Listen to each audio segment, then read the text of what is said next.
दोस्तों, दुनिया में बहुत सी जंगें हुई है, लेकिन हम सब जीतने वाले और हारने वाले राजाओं को याद रखते हैं।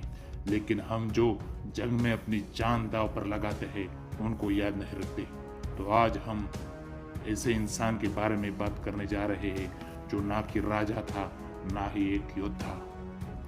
दोस्तों, हम बात कर रहे हैं एंशिएंट ग्रीक के इतिहास में फिलिपियस नाम से जाने जाने वाले एक शख्स के बारे में, जिसकी याद में आज भी दुनिया में मैराथन रेस की जाती है। तो जानते हैं फिलिपियस की कहानी। प्राचीन ग्रीस यानी कि यूनान में बहुत से राज्य थे, जिनमें प्रमुख थे स्पार्टा और एथेंस। स्पार्टा के लोग बहुत ही ज़्यादा कष्टप्रिय जीवन जीते थे और सैन्य शिक्षण पे ज़्यादा ध्यान देते थे, और दूसरी ओर थे एथेंस के लोग जो कि कला और साहित्य प्रेमी थे। फिलिपियस भी एथेंस का रहने वाला था। उस वक्त फारसी साम्राज्य बहुत ही ताकतवर था। उसके राजा थे डेरियस। डेरियस यूनान पर अपना अधिकार चाहता था। उसकी सेना काफी बड़ी थी।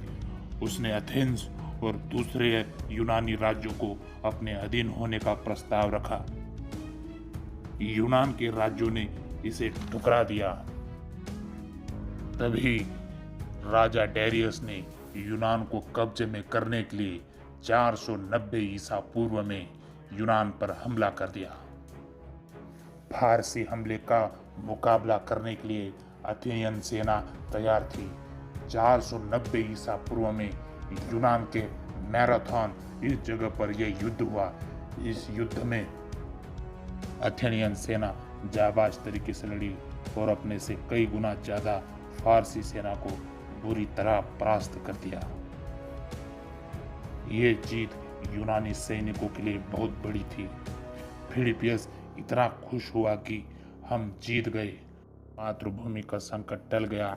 ये संदेश अपने देशवासियों को देने के लिए वो मैराथन से एथेंस की तरफ भागने लगा।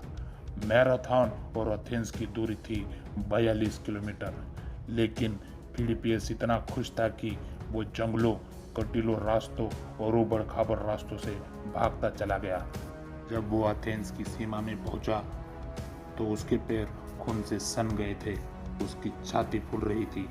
उसने अपने लोगों को कहा, हम जीत गए हैं, और वो पूरी खबर दे ही रहा था तभी उसे खून की उल्टी हुई और उसकी मृत्यु हो गई।